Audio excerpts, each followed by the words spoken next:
Senator, I want to go to the more contentious portions of this budget, which was the source of the delay. No, particularly critics have said that even if it is the most transparent budget yet, there are still pork-like programs that exist within the budget, such as yung MAIFIP and yung AIX. We do know, ito nga po yung ilan sa mga pinagtalunan po. Sabi po ni Senator Lacson, ayaw nga din po niyang pumirma kung yung MAIFIP ay kumbaga hindi klaro kung ano yung provisions of the release of the MAIFIP. How were you able to solve those more controversial portions? Gretchen, yung medical assistance, no, yung MAIF, but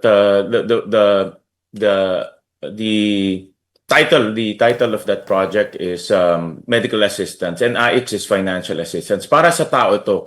So hindi to mananakaw ng any politicians. Diretso ito sa tao.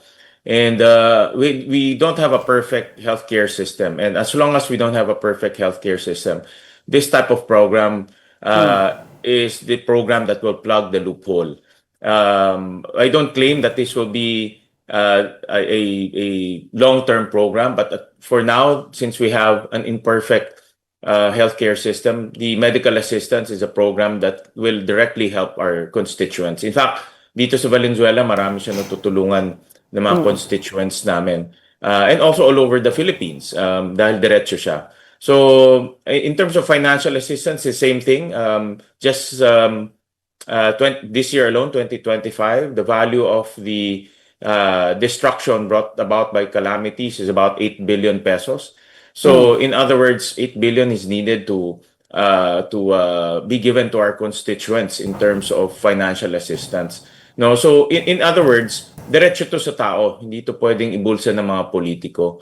And this type of intervention is needed because of the nature of our geography as well as the imperfect healthcare system that we have.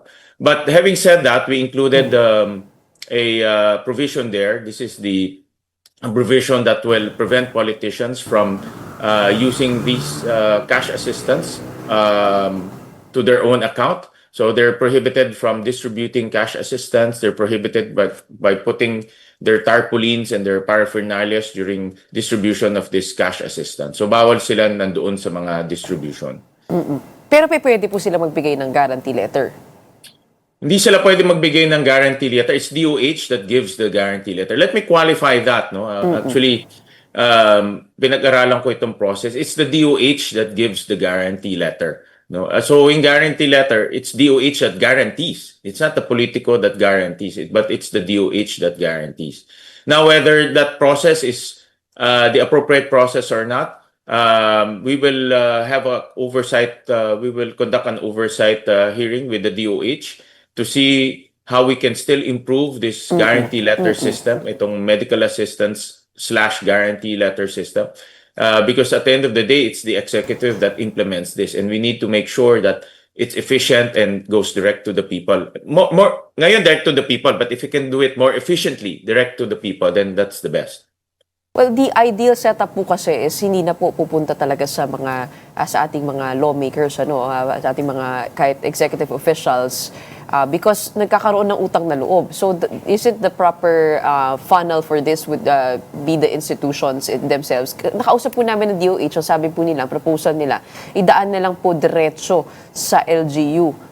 Yung LGU hospitals, yung pera para sa zero balance billing, because for now, it's the DOH hospitals that get cover, but it's the LGU hospitals na nagkukulang.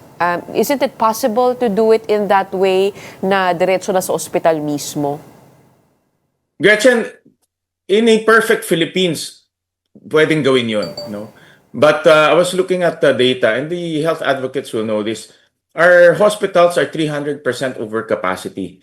Kahit dito sa Valenzuela, bigyan kami ng medical assistance para mag-zero balance billing. But our patients cannot get medical treatment immediately because overcapacity yung aming mga hospitals dito. In Valenzuela Medical Center is overcapacity by 150 to 200%. It takes about 2 to 3 months to get a surgery.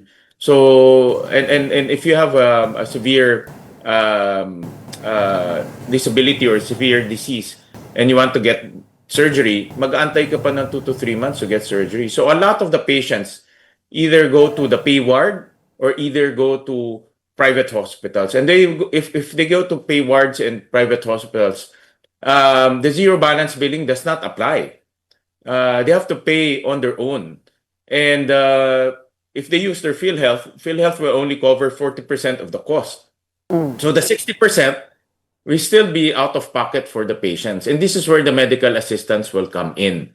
That's why we need to look at this healthcare issue as an entire system. It cannot be looked at with one program or two programs. You have to look at the entire system because even though you put in a tremendous amount for medical assistance or even PhilHealth, but if you don't have the capacity, your hospital is overcrowded, the LGUs cannot take in capacity. Like kami dito sa Valenzuela, it's only a primary hospital. We don't have a tertiary hospital.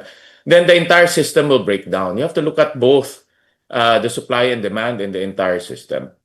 But what was the reason for the increase in the budget? If you take a look at the House version, yung MAIFIP ay nasa 41 billion lamang, binaba po ng Senado yan 29 billion, tapos naging 51 po sa BICAM. It's the same thing that happened with the AIC's budget. It was 59 billion in the House, 34 billion in the Senate, bigla po umakyat ng 63.9. At to add to that, yung AICs ho ay hindi ba pwedeng kumuha na lang sa Quick Response Fund? Wala po bang ibang institutionalized provisions that could serve as the buffer for crisis situations na hindi po ganito siya ka-loose in terms of emergency funds? Kumbaga para may mechanism naman ho to provide for those crisis situations. Well, Gretchen, one of the biggest reforms that we did here in the 2026 budget is we removed the Sagip lump sum in the unprogrammed funds. The Sagip lump sum in the unprogrammed funds served as the buffer for all of this cash aid and also the other programs of government. Tinanggal namin yan. That's approximately 80 billion pesos. When we remove the lump sum in the unprogrammed funds, we had to move it to the program funds because wala na siyang buffer. So we removed the buffer and we put it in the unprogrammed fund. That's why we see a lot of the programs increased in the program because we removed it from the unprogrammed. So because the reason why we removed it from the unprogrammed because it was abused in the past. Because it's lump sum. They made it the other programs such for the other infrastructure projects such as the flood control were also taken from that Sagip unprogrammed allocations.